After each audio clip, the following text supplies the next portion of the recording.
Vous avez une activité qui a du sens et qui compte pour vous, mais pourtant, vous avez du mal à communiquer dessus et encore plus à vous montrer. Poster sur les réseaux vous tétanise, vous avez peur de parler de vos offres. Alors vous essayez de vous forcer parce que votre entreprise en dépend, mais vous finissez par craquer et vous vous en voulez. Si je le sais, c'est parce que je vis exactement la même chose que vous.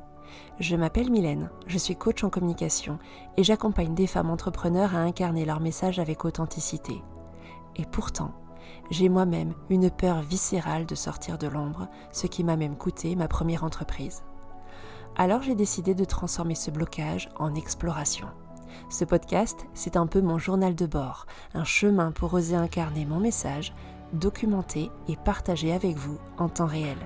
Mais c'est aussi un espace pour rencontrer d'autres femmes, entrepreneurs et expertes qui apporteront un nouvel éclairage sur ces questions que l'on se pose. Alors si vous aussi vous portez quelque chose qui mérite d'être entendu mais que vous n'arrivez pas encore à le faire rayonner, je vous invite à cheminer avec moi. Bienvenue dans Réflexion. Bonjour et bienvenue dans Réflexion. Je suis très heureuse de vous retrouver pour ce nouvel épisode. La dernière fois, je vous parlais d'un besoin que j'ai récemment identifié chez moi, celui de remettre de la créativité dans ma communication. Parce qu'à force d'essayer de tout bien faire, j'étais doucement rentrée dans des cases que je pensais nécessaires, mais qui ne me ressemblaient absolument pas. Et je me dis que ça doit sûrement vous arriver à vous aussi. Appliquer à la lettre tout ce qu'on vous conseille pour votre communication, jusqu'à vous y épuiser, vous y décourager, et sentir malgré tout que quelque chose ne va pas, sans réussir à mettre le doigt dessus. L'imagination et la créativité ont toujours fait partie de moi. Cela a d'ailleurs été un grand atout pendant mes 10 années de théâtre équestre, mais quand j'ai commencé à me lancer dans l'entrepreneuriat, je ne voyais plus trop quelle place leur donner. J'avais la croyance que cela pouvait me desservir, que cela risquait de ne pas me rendre crédible. Alors j'ai sagement mis tout ça dans une petite boîte pour essayer de faire comme il faut, de m'adapter à un autre mode d'expression, de suivre des codes plus standards. Peu importe si ce n'était pas les miens, je pensais ne pas avoir le choix. Le problème, c'est que cette part de moi, je l'ai mise en sourdine, j'ai refusé de l'écouter, même si elle me manquait beaucoup, pour aller vers quelque chose qui ne m'animait pas vraiment. Je n'ai jamais aimé rentrer dans des cases toutes faites, je n'ai jamais aimé faire comme tout le monde. J'étais comme résignée, je ne faisais plus les choses par plaisir, mais parce qu'il le fallait. Si on veut vivre de son activité, il faut trouver des clients, et cela demande de se rendre visible, de communiquer. Et pour ça, Internet regorge d'articles de blog, de vidéos ou encore de formations pour vous apprendre à devenir plus visible, à créer votre calendrier éditorial, à construire un tunnel de vente, etc. En quelques minutes, vous pouvez trouver tout un tas de conseils pour développer votre communication. Mais la vérité, c'est qu'aucun de ces conseils n'ont jamais répondu à ma vraie problématique, qui était d'oser communiquer et oser me montrer. J'ai longtemps cru que je n'étais pas faite pour ça, que c'était une question de timidité, d'introversion, un trait de caractère à corriger, et qu'à force de pratique, de méthode ou de discipline, j'allais y arriver. Alors, comme beaucoup d'entre vous l'ont peut-être fait aussi, j'ai essayé de m'entraîner. J'ai regardé comment font celles qui semblent si à l'aise en vidéo ou en story pour essayer de m'en inspirer. Et ça ne prenait jamais vraiment. Parce que dans la vie, je ne suis pas celle qui trouve facilement ses mots pour dire ce qu'elle pense de manière spontanée. Il y a comme un temps de retard entre ce que je ressens et ce que j'arrive à en dire. Les phrases ne viennent pas, ou elles viennent mal, ou trop tard, ou jamais tout à fait juste. Et ce décalage entre ma pensée et la manière dont j'ai réussi à la formuler peut encore me préoccuper plusieurs heures après. J'aurais dû dire ça, je n'aurais pas dû le dire de cette manière, il n'a vraiment pas compris ce que je voulais dire. Bref, j'ai beaucoup de mal avec l'idée qu'on ne me comprenne pas ou que l'on interprète mal ce que je voulais partager, et parfois cela me pousse à préférer choisir le silence.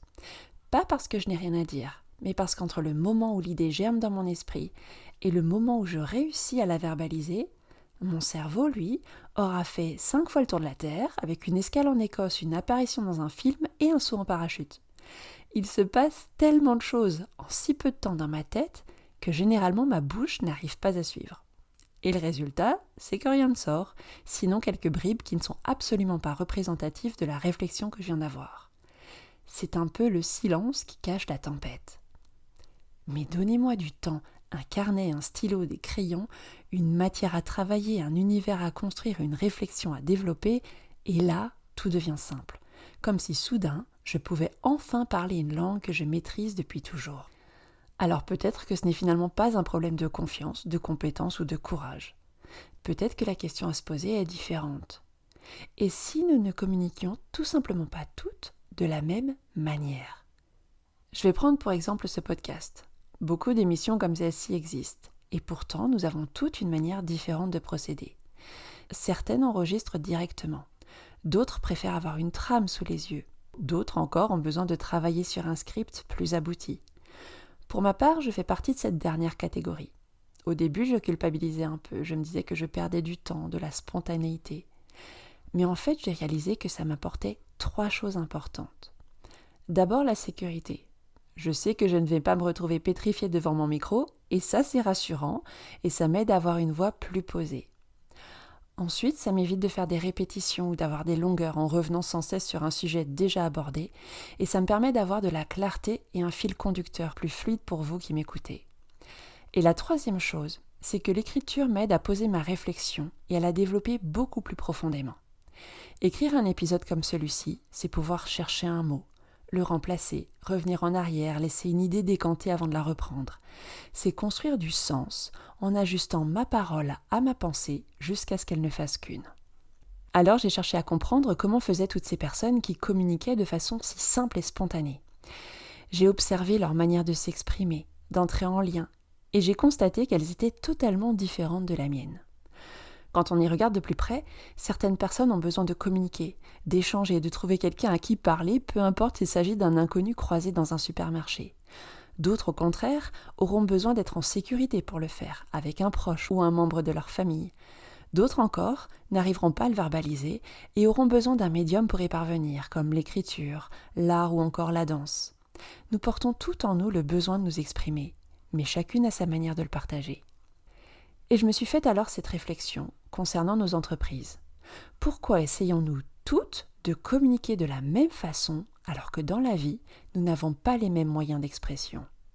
Parce que si cette idée est juste, alors ce que je pensais être un manque chez moi n'en est peut-être pas un. C'est simplement que les modèles de communication qu'on nous donne habituellement ne correspondent pas à mon mode d'expression à moi. Et je repense à l'épisode précédent où je vous parlais de toutes ces méthodes qu'on va chercher en pensant qu'il nous manque une compétence, alors qu'en réalité, on cherche souvent à calmer autre chose. Parce que je crois que c'est la même mécanique qui se joue ici, sous un autre angle. On se dit qu'il faut apprendre à être plus à l'aise à l'oral, plus spontané, plus fluide devant une caméra, mais en réalité, on est toujours en train de chercher la méthode, la formation, la technique, l'entraînement qui nous rendra enfin naturels dans une langue qui finalement n'a jamais été la nôtre. Et il y a aussi quelque chose que cette réflexion libère. Pendant longtemps, je m'en suis voulu de ne pas réussir à être à l'aise dans le direct, dans cette spontanéité qu'on nous présente presque comme une qualité indispensable pour exister sur les réseaux, pour être authentique. Comme si ne pas l'avoir naturellement disait quelque chose de négatif sur moi, sur ma légitimité à communiquer et sur ma capacité à être sincère dans ma communication. Sauf que s'il s'agit simplement d'une différence de mode d'expression, alors cette culpabilité-là n'a plus vraiment de raison d'être. Pas parce que le problème a disparu, mais parce que ce n'était peut-être jamais un problème à résoudre, juste une réalité à reconnaître. Et je crois qu'il y a une confusion qu'on entretient sans même s'en rendre compte, entre communication et mode d'expression. Aujourd'hui, on nous enseigne surtout des formats. On nous dit par exemple qu'il faut faire des vidéos, qu'il faut faire du storytelling, raconter sa vie, publier quotidiennement, comme si tout le monde devait s'exprimer avec les mêmes outils, de la même manière.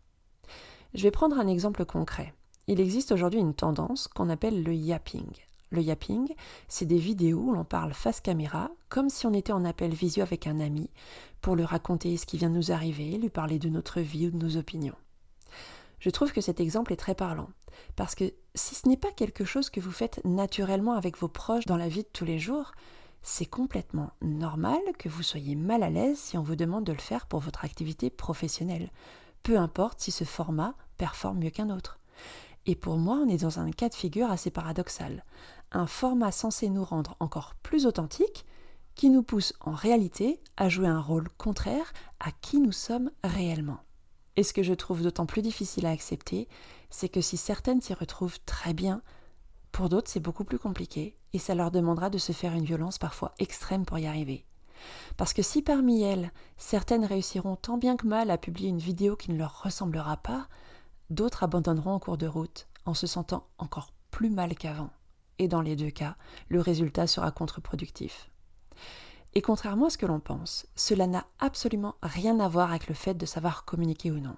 Au fond, communiquer, exprimer une idée, un besoin, on le fait tous les jours depuis notre naissance.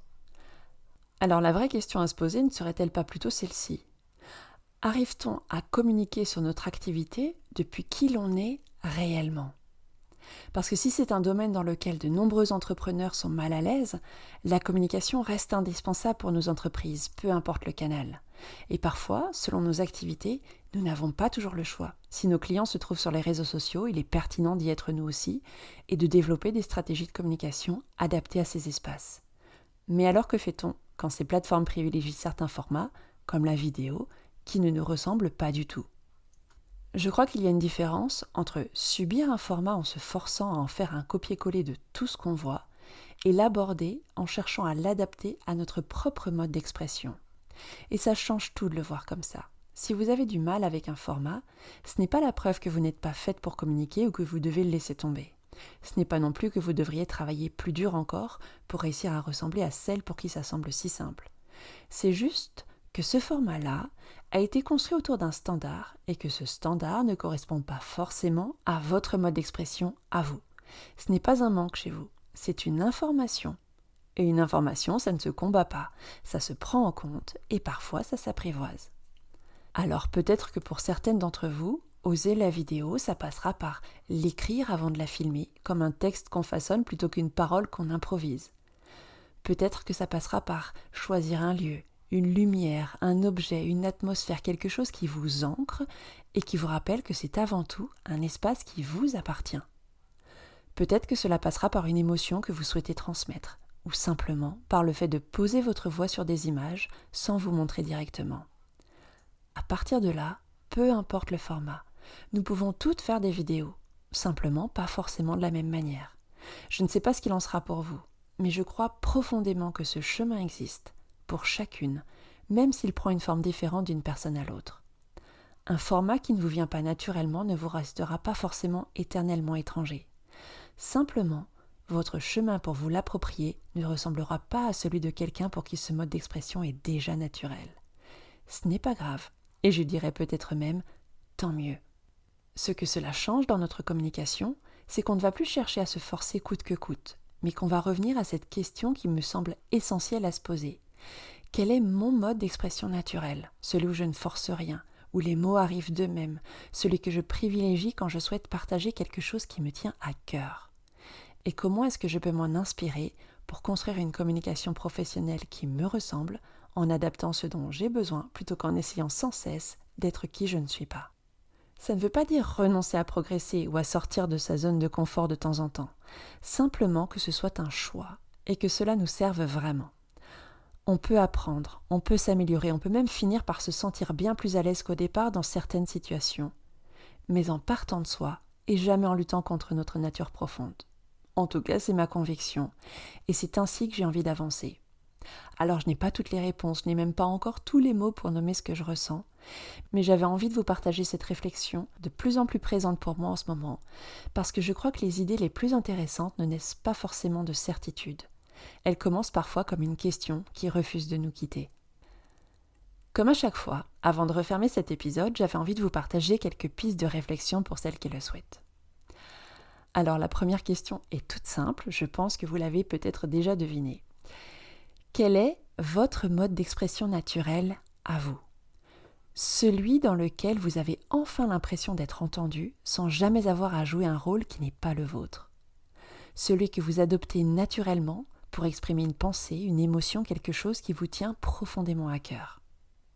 Et la deuxième question, si votre communication professionnelle s'en inspirait, à quoi ressemblerait-elle ? Si vous souhaitez me partager vos retours ou vos réflexions sur ce sujet, je serai intéressée et très heureuse de vous lire.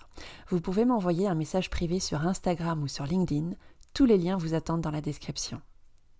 Nous voilà arrivés au terme de ce 13e épisode de Réflexion. Merci infiniment d'avoir été là, merci de m'avoir écouté et merci de continuer ce chemin avec moi. Si cet épisode vous a touché, si ces mots ont résonné en vous, je vous invite à le partager autour de vous.